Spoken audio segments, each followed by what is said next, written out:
Kolonialisme bukan sekadar sejarah, ia meninggalkan kesan yang lebih halus, kesan yang mengisi hidup dalam cara kita berfikir, belajar dan memahami dunia. Inilah perjalanan yang menyingkap makna sebenar dekolonisasi. Menurut Gregory dan rakan-rakannya, kolonialisme bermula sebagai satu bentuk hubungan penaklukan. Ia berlaku apabila masyarakat pendatang menguasai masyarakat pribumi. Penjajahan tidak hanya dilakukan melalui kekerasan tetapi melalui gabungan kuasa, konflik dan kerjasama, sambil memegang kepercayaan bahawa mereka lebih unggul.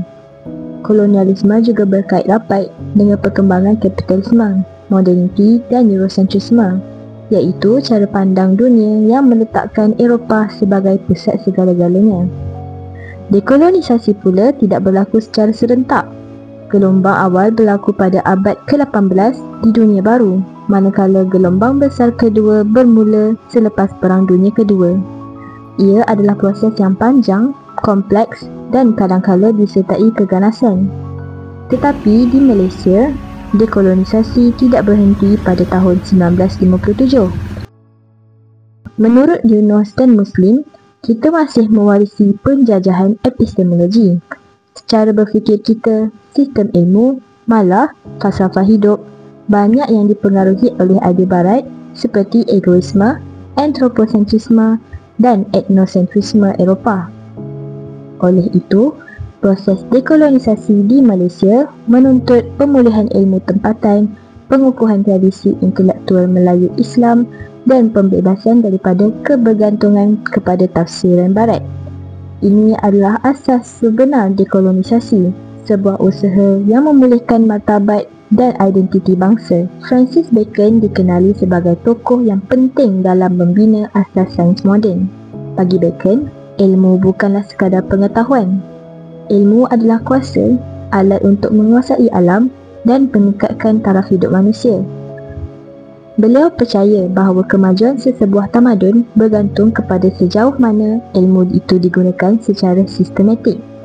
Dari sinilah muncul pandangan bahawa Eropah lebih maju. Hal ini kerana masyarakatnya lebih tersusun dari segi institusi ilmu dan teknologi. Dalam kerangka fikir Bacon, penjajahan bukan hanya usaha untuk memperluaskan wilayah. Ia dianggap sebagai misi untuk membawa kemajuan kepada masyarakat yang dilihat kurang bertamadun.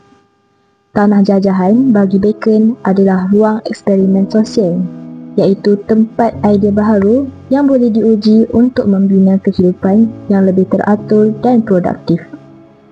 Bacon menolak penjajahan yang ganas, akan tetapi tetap mengekalkan hierarki kuasa, iaitu Eropah yang berada di atas dan yang lain perlulah dibimbing.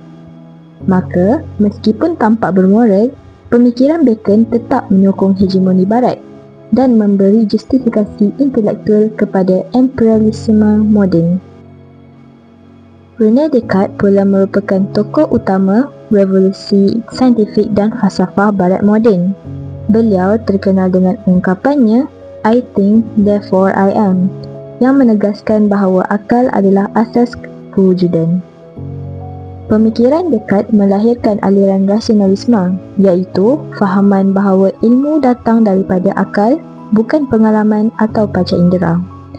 Bagi Descartes, kebenaran mestilah jelas, tidak boleh disangsikan dan dibuktikan secara rasional.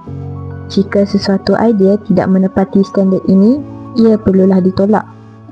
Namun, aliran ini ditentang oleh tokoh empirisisme seperti Hobbes dan Locke yang menegaskan bahawa ilmu sebenar datang daripada pengalaman dan panca indera.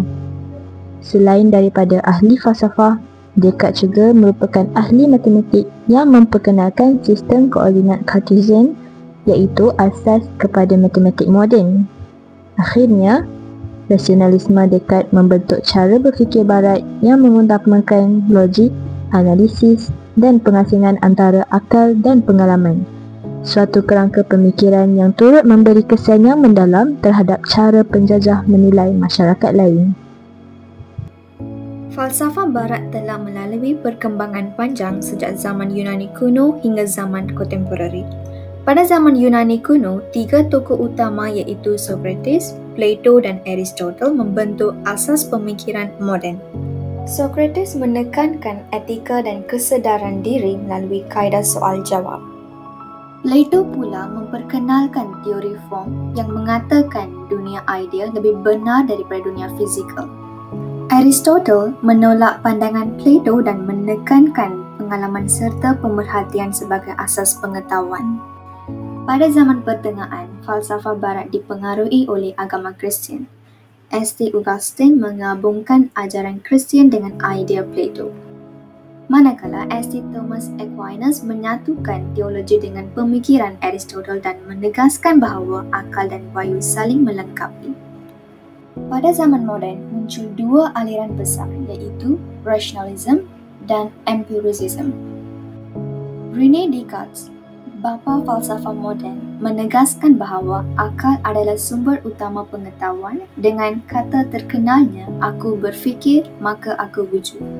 John Locke pula berpendapat manusia lahir sebagai kertas kosong dan semua ilmu datang melalui pengalaman.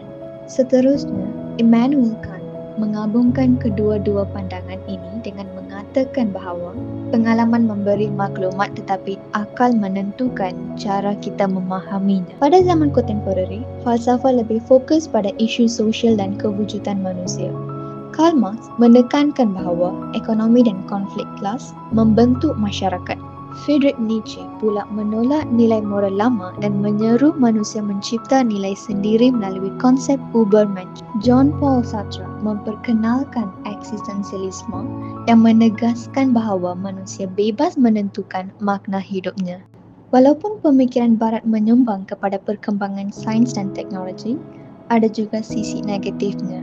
Contohnya, pemikiran dualisme Cartesian menyebabkan sikap egoisme dan anthropocentrism yang akhirnya merosakkan hubungan manusia dengan alam. Oleh itu, untuk menjayakan konsep insan bersepadu dan sejahtera, kita perlu membebaskan diri daripada pengaruh kolonial dan membina pemikiran berdasarkan nilai tempatan, agama dan kearifan lokal. Konsep ini menekankan keseimbangan antara jasmani, emosi, rohani dan intelek serta pengiktirafan bahawa manusia adalah khalifah yang bertanggungjawab menjaga alam. Secara keseluruhannya, proses dekolonisasi pemikiran penting untuk membina masyarakat yang merdeka, seimbang, berakhlak dan mampu menghadapi cabaran dunia moden tanpa kehilangan identiti.